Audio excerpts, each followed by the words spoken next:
नमस्कार मित्रों, स्वागत है आपका मेरे इस YouTube चैनल मोहित यादव एजुकेशन पर। आज मैं आपको हिंदी संबंधित कुछ क्वेश्चन सॉल्व कराने जा रहा हूं, जो कि एग्ज़ाम पॉइंट ऑफ व्यू से काफ़ी इम्पॉर्टेंट है। तो शुरू करते हैं आज का टॉपिक। तो सबसे पहला क्वेश्चन जो आपके सामने वो है, यमुना का पर्यायवाची है। देखिए 4 ऑप्शन दिए हैं, उसमें बताना है कि यमुना का पर्यायवाची कौन सा है। देखिए, पहला दिया है कालिंदिनी, दूसरा दिया है भागीरथी, तीसरा दिया है यामिनी और चौथा दिया है कालिंदी। देखिए, तो इन चारों में से जो यमुना का पर्यायवाची है वो है कालिंदी। ठीक, बाकी जो कालिंदिनी है, कालिंदिनी वर्ड नहीं होता है, कालिंदी होता है। कुछ लोग उसको कालिंदिनी लिख देते हैं। ठीक, तो शुद्ध शब्द जो है कालिंदी। तो यमुना का पर्यायवाची कालिंदी है। ठीक, जो भागीरथी है ये गंगा का पर्यायवाची है। यामिनी का अर्थ होता है रात्रि, यामिनी का अर्थ होता है रात्रि। ठीक, तो इस प्रकार से ये इनके पर्यायवाची हों, ऐसे इनके अर्थ हैं। इसके अलावा यमुना के और भी पर्यायवाची होते हैं, वो है, ठीक, वो होते हैं सूर्य तनया, भानुजा,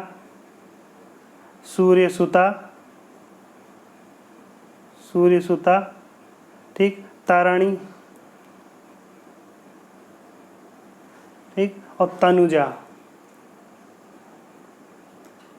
ठीक, जो यमुना है वो सूर्य की पुत्री हैं, इसीलिए इन सब के सूर्य के नाम पर ही इनके सभी नाम है। सूर्य तनया, तनया मतलब पुत्री, सूर्य मतलब सूर्य, तनया मतलब सूर्य की पुत्री, भानुजा मतलब भानु से उत्पन्न होने वाली, सूर्यसुता सूर्य की पुत्री, तारणी और तनुजा। ठीक, ये क्या है, ये सभी यमुना के पर्यायवाची हैं। अगला क्वेश्चन ले लेते हैं। इन्होंने कहा है निम्नलिखित में से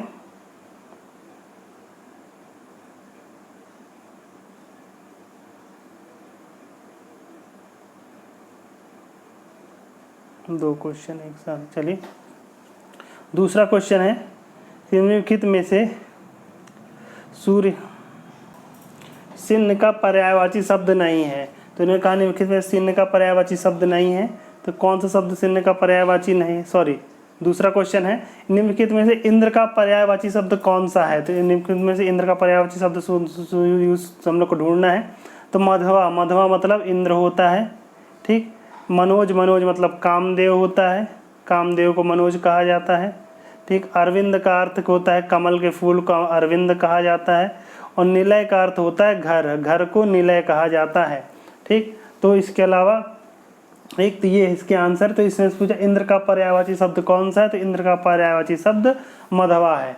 अरविंद कमल का फूल है, कमल के फल को और क्या क्या कह सकते हैं, कमल को फूल को पंकज, ठीक, नीरज, ठीक, जलज, ठीक, वारिज ये भी कहते हैं, कमल के फूल के पर्यायवाची हैं। मनोज कामदेव को कहा जाता है। ठीक, और निलय घर को कहा जाता है। आलिंद, निलय, ग्रह, घर ये सभी घर के पर्यायवाची हैं। ठीक, अगला क्वेश्चन ले लेते हैं। अगला क्वेश्चन है, सिन्न का पर्यायवाची शब्द नहीं है। निम्नलिखित में सिन्न का पर्यायवाची शब्द कौन सा नहीं है। देखिए, शार्दूल मतलब भी शेर को कहा जाता है, केसरी भी शेर को कहा जाता है, व्याघ्र भी शेर का पर्यायवाची है। वनिता मतलब पत्नी होता है। वनिता का अर्थ क्या होता है, पत्नी या स्त्री को क्या कहा जाता है, वनिता कहा जाता है। बाकी सभी शेर के पर्यायवाची हैं। तो इन्होंने पूछा कि सिन्न का पर्यायवाची शब्द नहीं है, तो वनिता मतलब पत्नी। इसके अलावा पत्नी का एक और शब्द एक पर्यायवाची आपको पता होंगे, एक पर्यायवाची मैं बता देता हूँ, कलत्र। पत्नी को कलत्र भी कहा जाता है। ठीक, अगला क्वेश्चन है, निम्नलिखित में से गलत विलोम शब्द कौन से हैं। निम्नलिखित मतलब विलोम शब्दों का जोड़ा दिया हो, उनमें हमको चूज करना है कौन सा विलोम शब्द सही नहीं है। तो पहला दिया है प्रवेश नवेश। तो प्रवेश का जो अपोजिट होता है वो क्या होता है, निकास होता है। क्या होता है, निकास होता है। तो यही शब्द गलत है। तो इन्होंने पूछा तो गलत कौन सा है, कौन सा मतलब युग्म है वो गलत है। तो यही युग्म गलत हो गया, तो यही हमारा आंसर है।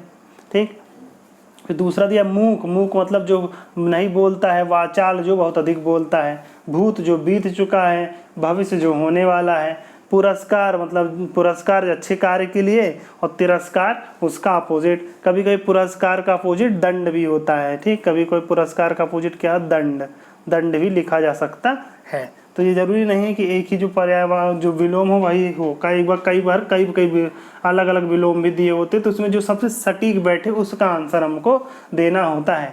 देखिए विलोम शब्द जब भी लिखे जाते हैं तो इसका आपको ध्यान रखना होता है कि अगर कोई संज्ञा शब्द है तो उसका जो विलोम होगा वो संज्ञा ही होगा, और यदि कोई विशेषण शब्द है तो उसका विलोम क्या होगा, वो भी विशेषण ही होगा।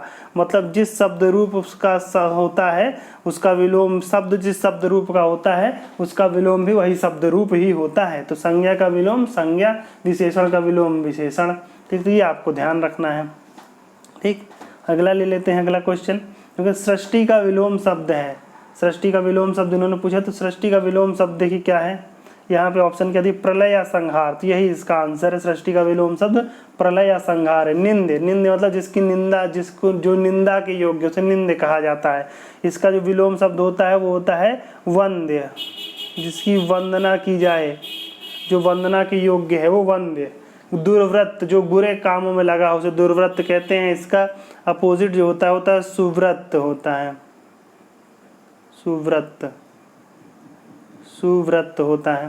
ठीक, और कृत्रिम, कृत्रिम मतलब होता है जो मानव द्वारा निर्मित हो या जो विकृत है। इसका अपोजिट जो होता है, कृत्रिम का अपोजिट जो होता है वो होता है प्राकृतिक, नेचुरल। कृत्रिम मतलब आर्टिफिशियल, विकृत मतलब जिसे बिगाड़ दिया गया हो।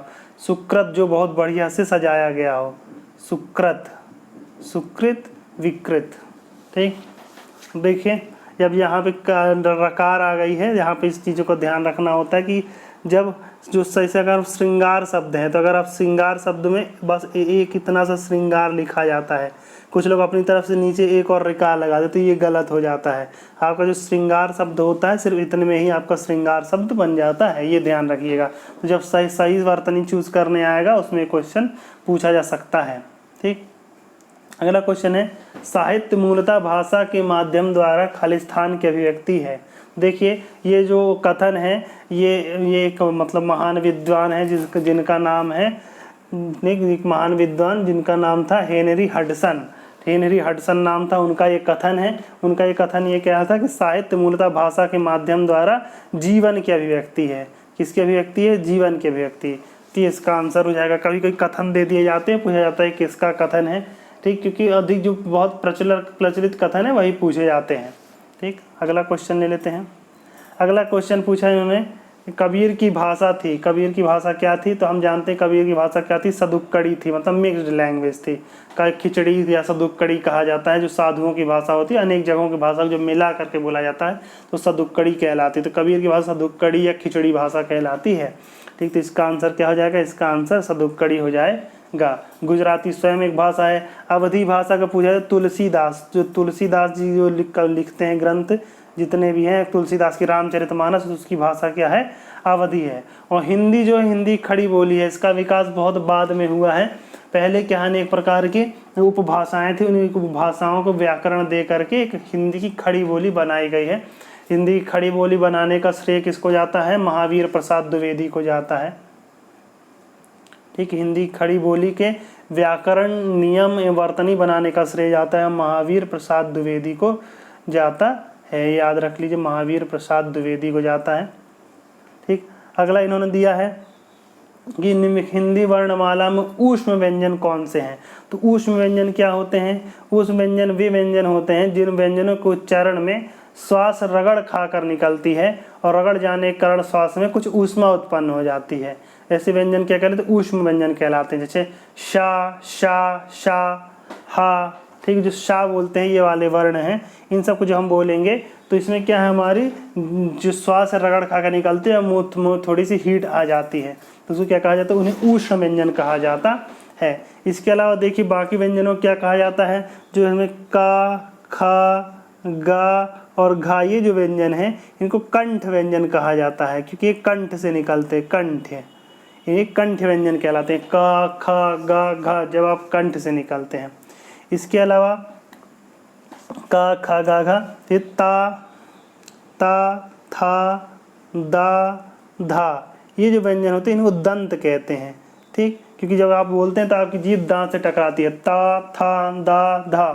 ठीक, फिर आपके बाद पा, फा, बा, भा, जो आपकी पा, फा, बा, भा है, पा, फा, बा, भा, जब आप इनको बोल रहे होते तो आपके दोनों होंठ आपस में टकराते हैं, इसलिए इन शब्दों को ओष्ठ कहा जाता है। ओष्ठ मतलब ओठ होता है, ठीक। तो इनको क्या कहा जाता है? ओष्ठ व्यंजन कहा जाता है, क्योंकि होंठ से संबंधित हैं, ठीक। यदि आपके होंठ नहीं जुड़ेंगे तो आप ये शब्द नहीं बोल पाएंगे। पा, फा, बा, भा, ठीक।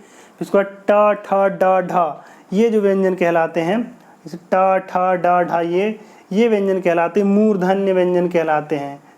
मूर्धन्य, मूर्ध मतलब होता है एकदम टॉप पॉइंट को मूर्ध कहा जाता है, मूर्धनी, ठीक। तो मूर्धनी, तो जब हम लोग क्या, आपकी जीभ क्या है, एक टॉप पॉइंट को टच करने का प्रयास करती है, टा, ठा, डा, ढा। तो इसमें किस लिए इन व्यंजनों क्या कहते हैं, इनको मूर्धन्य व्यंजन कहा जाता है। इसके बाद ता, च, छ, ज, झ, ये जो व्यंजन होते हैं च, छ, ज, झ, ठीक। इसमें क्या है, आपकी जीभ तालु को टच करते हैं, इसलिए इसको तालव्य कहा जाता है। जो ता, था, च, छ, ज, झ है, इनको तालव्य कहा जाता है, तालव्य, क्योंकि ये तालु को टच करते हैं ये वर्ड होते हैं। तो इस प्रकार के हिंदी शब्द के जो वर्ण हैं उनके नाम होते हैं, ठीक। इसके अलावा और जो वर्ड होते हैं, जैसे आप का, खा, गा बोलने के बाद इंगा बोलते हैं, इया बोलते हैं, या बोलते हैं, ना और माँ, ये जो है ये अनुनासिक है। अनुनासिक, अनुनासिक मतलब होता है इस प्रकार के शब्द जो उनको बोलते हैं तो नाक का प्रयोग किया जाता है, तो अनुनासिक बोलते हैं। जैसे माँ, ना, या, ठीक। ज्ञा, ज्ञानी का वो भी उसमें इसी में आता है। तो ये सभी शब्द क्या है, अनुनासिक है, जिनको बोलने में नाक का प्रयोग किया जाता है। अगला इन्होंने कहा है कृदंत प्रत्यय किन शब्दों के साथ जुड़ते हैं।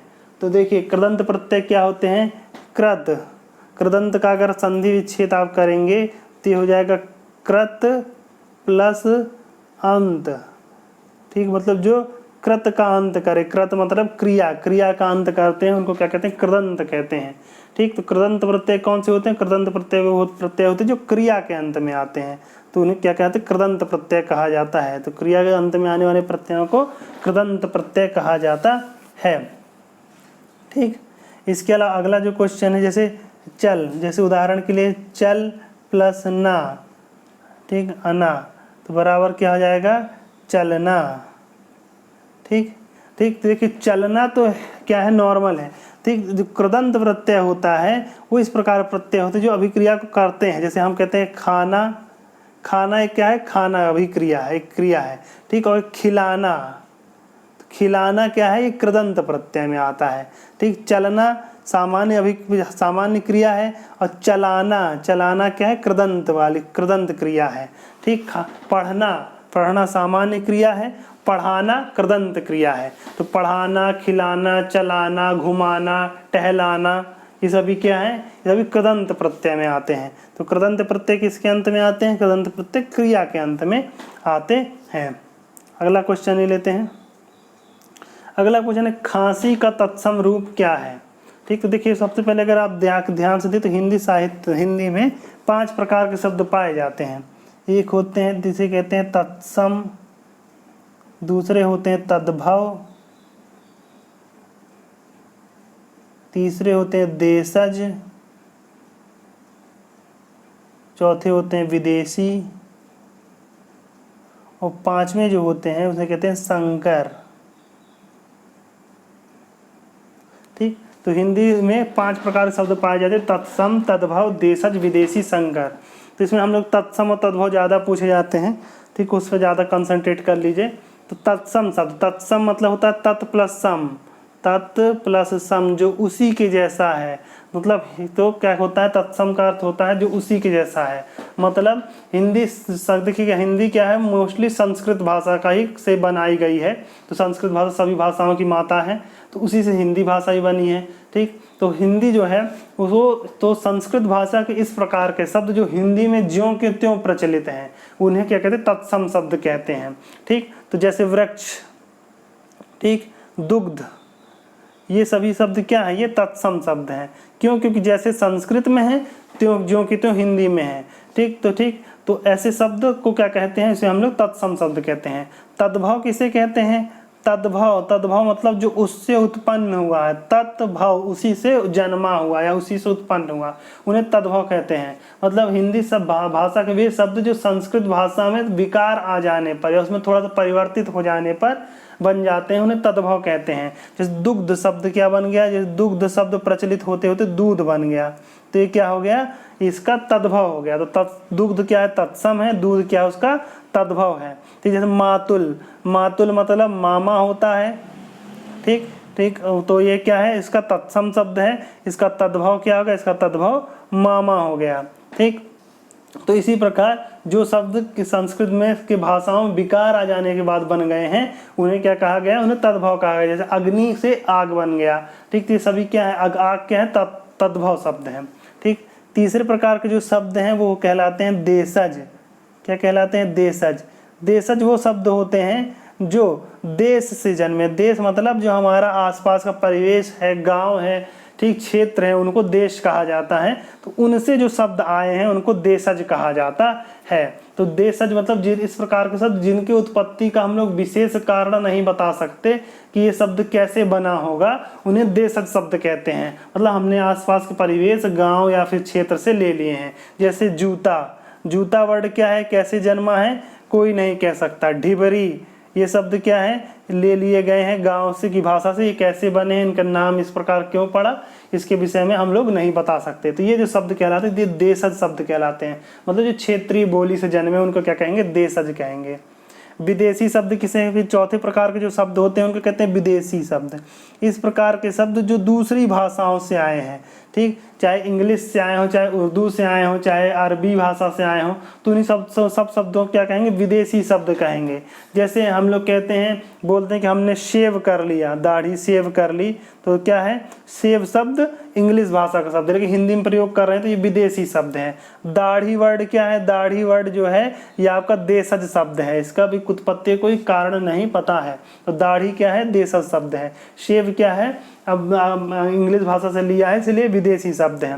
जैसे कहते हैं आबरू, आबरू क्या है, आबरू लिया गया है, उर्दू भाषा से लिया गया है, लेकिन हिंदी में हम लोग प्रयोग कर लेते तो ये भी विदेशी शब्द है। तो इस प्रकार के शब्द जो दूसरी भाषाओं से ले लिए जाते हैं उनको विदेशी शब्द कहते हैं। इसके अलावा जो पांचवें प्रकार के शब्द होते हैं उनको कहा जाता है संकर। क्या कहा जाता है, संकर। संकर मतलब होता है हाइब्रिड।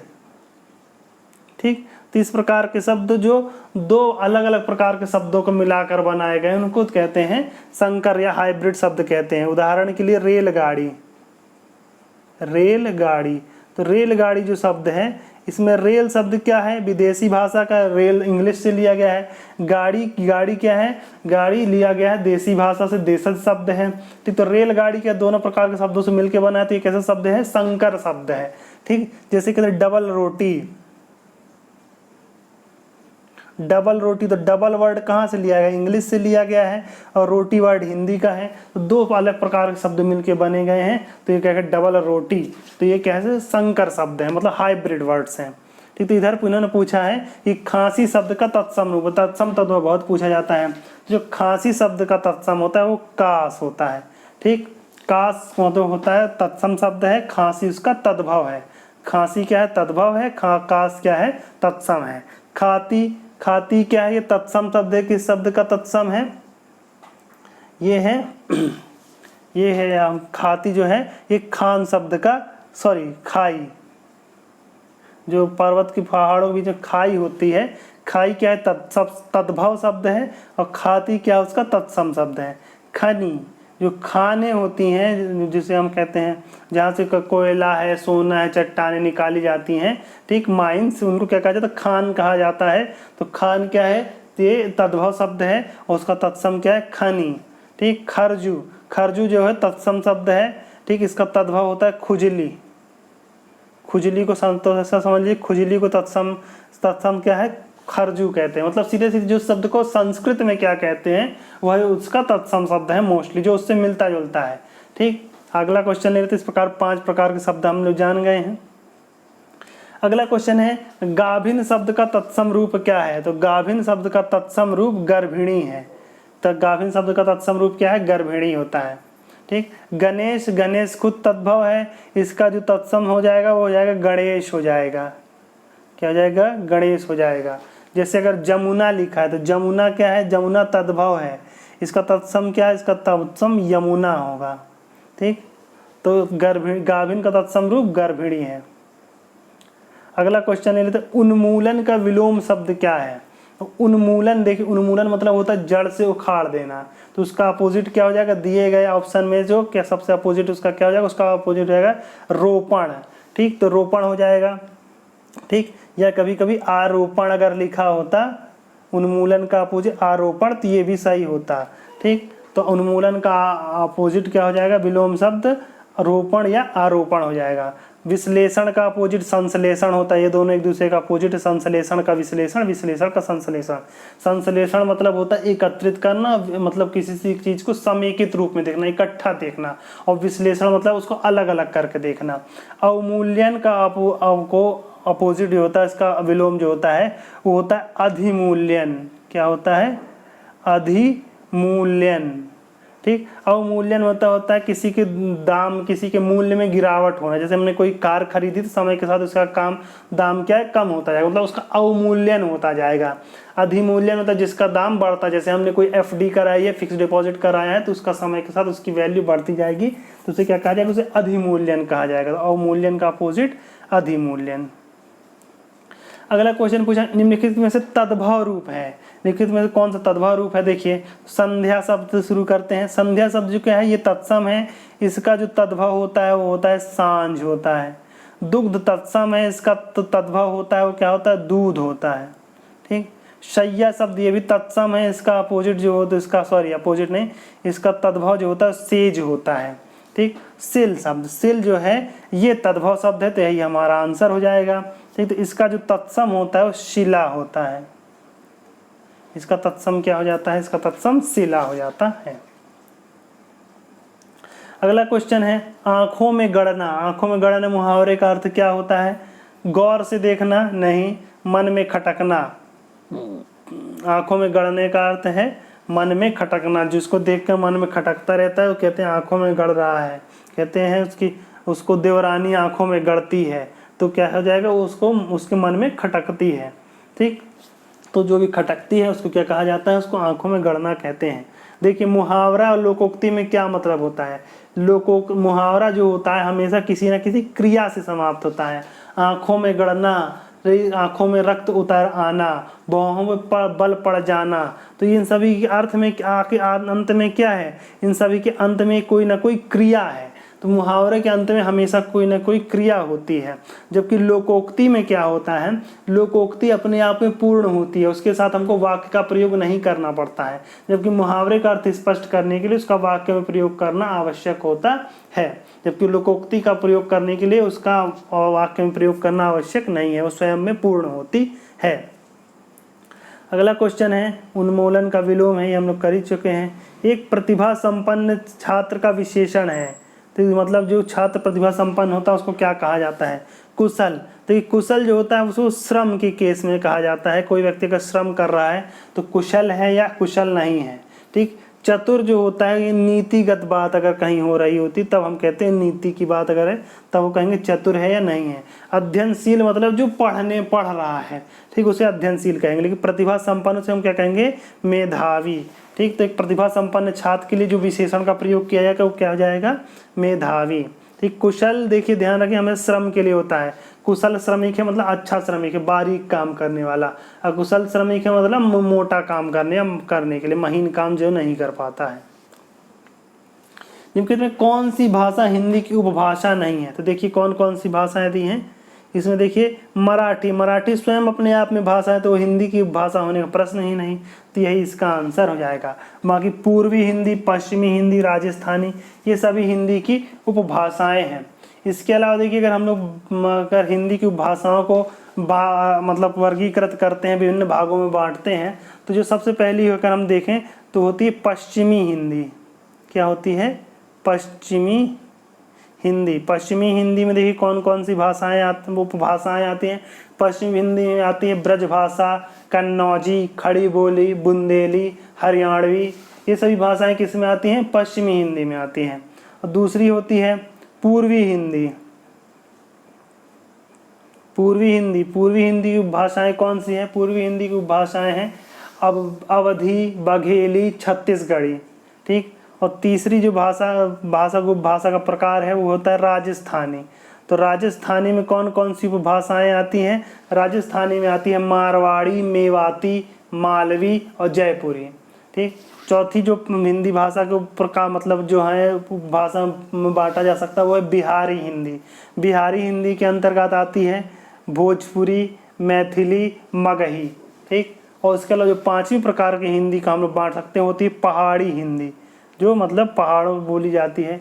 इसमें नेपाली, गढ़वाली, कुमाऊनी, तो ये सभी हिंदी की उपभाषाएं हैं। मतलब हिंदी का जब विकास हो रहा तो इन सभी को प्रयोग मिला करके हिंदी का बनाया गया। तो वर्तमान में जो है वो खड़ी बोली के रूप में हम लोग हिंदी को बोलते हैं। तो इसमें क्या आंसर हो जाएगा? इसका आंसर हो जाएगा मराठी। अगला क्वेश्चन ले लेते हैं। आए थे हरि भजन को ओटन लगे कपास, इस लोकोक्ति का सही अर्थ क्या है? तो देखिए, हमने अभी आपको बताया था लोकोक्ति अपने आप में पूर्ण होती है, उसको मुहावरे की तरह प्रयोग नहीं करना पड़ता और उसमें अंत में क्रिया हो या ना हो आवश्यक नहीं है। तो देखिए, ये एक लोकोक्ति है, आए थे हरि भजन को ओटन लगे कपास। तो इसका अर्थ इन्होंने क्या पूछा है? तो इसका अर्थ जो होता है कि हम लोग किसी और काम को करने आए थे और दूसरा काम करने लगे। मतलब हम ईश्वर का भजन करने आए थे और कपास ओटने लगे, मतलब कपास का काम करने लगे। तो यही इसका अर्थ है। साधुओं की संगति छोड़ देना, तो ये इसका अर्थ नहीं है। वांछित कार्य को छोड़कर अन्य कार्य में लग जाता है, ये इसका अर्थ है। भक्ति छोड़कर व्यापार में लग जाना, ये भी इसका अर्थ नहीं। गृहस्थी के झंझटों में भर जाना, ये भी इसका अर्थ नहीं है। ठीक। जैसे लोकोक्ति होती है, जैसे लोकोक्ति है, कहीं का ईंट कहीं का रोड़ा, भानुमति ने कुनबा जोड़ा। मतलब कई अलग अलग जगहों से हम लोग को सोर्स इकट्ठा करके किसी काम को करना, उसको क्या कहते हैं? कहीं का ईंट कहीं का रोड़ा, भानुमति ने कुनबा जोड़ा। ये कभी कभी कहते हैं आधा तीतर आधा बटेर। मतलब कोई काम ऐसा है जो आधा अलग तरीके से आधा अलग तरीके से, तो क्या कहेंगे? आधा तीतर आधा बटेर, मतलब बेसंगत काम। तो इसका ये हो गया उदाहरण। अगला क्वेश्चन ले लेते हैं। अगला क्वेश्चन है, देख सुदामा की दीन दशा करुणा करके करुणानिधि रोए में कौन सा रस है? इन्होंने कहा है कि सुदामा की दीन दशा को देख के करुणानिधि मतलब भगवान कृष्ण करुणा करके रो रहे हैं, तो इसमें कौन सा रस है? तो जब भी किसी स्थान पर रोने का वर्णन हो या एक दूसरे से आंसू बहाने का वर्णन हो, ठीक, वियोग श्रृंगार को छोड़ के अन्य किसी प्रकार से रोने का वर्णन हो, तो वहाँ पर जो होता है वो होता है करुण रस होता है। वहाँ पे कौन सा रस होता है? वहाँ पे करुण रस होता है। तो इसका आंसर हो जाएगा करुण रस। ठीक। अगर आप देखें ध्यान से तो हिंदी में 9 प्रकार के रस होते हैं जो आपने पढ़े होंगे। कुछ लोग 10 रस भी कहते हैं, कुछ लोग 11 भी कहते हैं। लेकिन अगर एग्जाम में पूछा जाए कि रस कितने प्रकार के, तो रस 9 प्रकार के होते हैं। सबसे पहला होता है वो श्रृंगार रस। ठीक। उसके अलावा हास्य रस। ठीक। उसके बाद रौद्र, करुण रस, वीर रस, अद्भुत रस, फिर विभत्स रस, फिर भयानक रस और अंत में होता है शांत रस। ठीक। ये 9 रस होते हैं। कुछ विद्वान क्या कहते हैं? वात्सल्य को 10वां रस मान लेते हैं। वात्सल्य को 10वां रस मान लेते हैं। ठीक। तो सभी रसों के बारे में एक बार शॉर्ट में बता देता हूँ। श्रृंगार सबसे पहला रस जो है वो श्रृंगार रस है। श्रृंगार रस में क्या होता है? श्रृंगार रस में प्रेमी और प्रेमिका की प्रेम का वर्णन होता है। 2 तरीके का हो सकता है। एक संयोग श्रृंगार हो सकता है, जब प्रेमी और प्रेमिका एक दूसरे के नज़दीक हैं, एक दूसरे के साथ मिलन में है, तो संयोग रस है। और जब एक दूसरे से दूर है तो वियोग रस है। ठीक। उदाहरण के रूप में संयोग रस में, ठीक, दूध दुहत अति ही रति बाड़ी, एक धार दुहनी पहुँचावत एक धार जहाँ प्यारी ठाड़ी। मतलब नायक दूध दुह रहा है, नायिका उसके नज़दीक खड़ी है, तो दोनों में एक दूसरे को प्रेम आलाप, एक दूसरे को देख रहे हैं, तो उसने दूध दुहते हुए गाय से दूध की एक धार अपने प्यारी की तरफ भी मार देता है। तो यहाँ पे क्या है? संयोग रस है। और वियोग रस जब प्रेमी और प्रेमिका के विरह का वर्णन होता है तो वहाँ पे क्या हो जाता है? वहाँ वियोग श्रृंगार हो जाता है। ठीक। जैसे सीता माता के विरह में श्री राम जी कह रहे हैं, हे खगमृग हे मधुकर श्रेणी तुम देखी श्रीता मगनैनी। तो यहाँ पे वियोग श्रृंगार मतलब नायक और नायिका एक दूसरे पृथक है। ठीक। तो यह होता है, सही हो गया आपका श्रृंगार रस। श्रृंगार रस का जो स्थायी भाव होता है वो रति होता है। ठीक। रति कामदेव की पत्नी थी, जो हम लोग कभी हमने बताया कामदेव किसका वो बताया था, मनोज। कामदेव का एक पर्यायवाची मनोज बताया था। तो कामदेव की पत्नी का नाम रति था, इसीलिए कामदेव का स्थायी भाव क्या है, रति है। ठीक। जो दूसरा रस है जो हम लोग पढ़ते हैं वो है हास्य रस। ठीक। हास्य रस मतलब जिस छंद या को पढ़ करके उसमें किसी विचित्रता होती है, किसी विचित्र प्रकार की वेशभूषा होती है, विचित्र प्रकार की बात होती है, जब हास्य उत्पन्न होता है तो उसे हास्य रस कहा जाता है। ठीक। जैसे उदाहरण के लिए, इस दौड़ धूप में क्या रखा, आराम करो आराम करो, आराम जिंदगी की पूंजी, इससे न तपेदिक होता है, आराम सुधा की एक बूंद, तन का दुबलापन खोती है। ठीक। तो इस प्रकार से यह है आपका हास्य रस है। जो तीसरे प्रकार का रस है वो हो जाता है आपका रौद्र रस। रौद्र रस जो होता है ये क्रोध को बताता है। ठीक। तो क्रोध का जब वर्णन हो रहा है किसी स्थान पर तो वहाँ पर रौद्र रस होता है। उदाहरण के लिए, श्री कृष्ण के सुन वचन अर्जुन क्रोध से जलने लगे, सब शोक अपना भूल कर करतल युगल मलने लगे। तो जहाँ पे क्रोध का वर्णन होता है उस जगह पे क्या हो जाता है, वहाँ पे रौद्र रस हो जाता है। अगला जो रस होता है वो करुण रस। तो करुण रस में क्या है, दुख का वर्णन है। जब भी कभी दुख का वर्णन हो रहा तो वो करुण रस है। उसका उदाहरण यही दिया हुआ है, देखि सुदामा की दीन दशा, करुणा करके करुणानिधि रोए। या फिर अति कृशगात भाई ये तुम बिन, परम दुखारी गाई, जल समूह बरसत दो अखियाँ, हुकती लीन्यु नाई। मतलब जब गोपियाँ उद्धव के द्वारा कृष्ण को संदेश भिजवाती हैं तो कहती हैं जाकर के संदेश देना कि तुम्हारे विरह में ये गायें अत्यंत दुखी हो गई हैं और दोनों आंखों से हमेशा जल बहता रहता है, और जब आपका नाम लेते हैं तो आपका हूक भर भर के आपका नाम लेती हैं। ठीक। इसीलिए तो करुणा रस, मतलब जब भी करुण या दुख का वर्णन हो, अश्रु का वर्णन हो तो हाँ करुण रस। उसका जो अगला है वो वीर रस है। तो वीर रस मतलब जब उत्साह की बात आ रही हो, कोई ऐसा छंद पढ़े या कोई ऐसा पढ़े जिसमें क्या है, जिसमें वीर रस हो, जिसमें मन में उत्साह उत्पन्न हो। जैसे नर हो न निराश करो, मन को कुछ काम करो कुछ काम करो। तो इसके द्वारा क्या है, व्यक्ति के मन में उत्साह उत्पन्न किया जा रहा है। तो इस प्रकार से जो होता है रस होता उत्पन्न होता है उसे वीर रस कहते हैं। वीर रस का स्थायी भाव उत्साह होता है। ठीक। उसके बाद अद्भुत रस। अद्भुत रस तो जहाँ आश्चर्य हो रहा है, जब आश्चर्य की बात हो रही है, जहाँ पे आश्चर्य होता है वहाँ अद्भुत रस होता है। मतलब इस प्रकार से वर्णन किया जाए कि उसमें आश्चर्य हो। उदाहरण के लिए, पड़ी अचानक नदी अपार, घोड़ा कैसे उतरे पार, राणा ने सोचा इस पार, तब तक चेतक था उस पार। मतलब राणा यहाँ भी सोच ही रहे हैं कि उस नदी को मैं कैसे पार करूँ, तब तक उनका चेतक उस नदी को पार भी कर जा रहा है। तो इसमें आश्चर्य की बात है। तो जब भी इस प्रकार का वर्णन होता है तो वहाँ अद्भुत रस होता है। तो अद्भुत रस का जो स्थायी भाव है वो आश्चर्य है। इसके बाद अगला जो रस है वो है विभत्स रस। कौन सा रस है, विभत्स रस। विभत्स रस का जो स्थायी भाव होता है जुगुप्सा होता है, जुगुप्सा या घृणा। ठीक। मतलब जब किसी ऐसे चित्र का ऐसा चित्रण किया गया जिसमें घृणा हो रही है, हमारे मन में घृणा का भाव उत्पन्न हो रहा हो। ठीक। तो ऐसे स्थानों क्या कहते हैं, ऐसे स्थान पर विभत्स रस होता है। उदाहरण के लिए, जे नर माछी खाते हैं मूरा भूत समेत, मतलब ऐसा मनुष्य जो मक्खियाँ खा जाता है। ठीक। तो उसको वहाँ पर क्या ऐसे शब्दों को सुनो घृणा उत्पन्न होती है। वहाँ कैसा रस होता है, वहाँ विभत्स रस होता है। ठीक। अगला जो रस होता है भयानक रस। भयानक रस क्या होता है, भयानक रस मतलब कोई जैसे भयानक वस्तु या भयानक स्थिति उत्पन्न हो गई है तो जिसके कारण मन में भय उत्पन्न होता है, तो इसका स्थायी भाव क्या है, भय। तो वहाँ पे क्या होता है, वहाँ भयानक रस होता है। उदाहरण के लिए, एक ओर अजगर लखी एक ओर मृगराज, विकल बटोही बीच में पड़ियो मूर्छा खाए। मतलब एक जो राही है, राह जानने वाला, उसने एक तरफ शेर को देख लिया, दूसरी तरफ अजगर को देख लिया। अब उन दोनों के बीच में फंसा हुआ बेचारा क्या है, मूर्छा ही खा सकता और कुछ तो कर नहीं सकता। ठीक। तो वहाँ पे भय होता है। तो वहाँ पे जहाँ भय होता है वहाँ भयानक रस माना जाता है। जो अंतिम रस है, नौवां रस है, वो शांत रस है।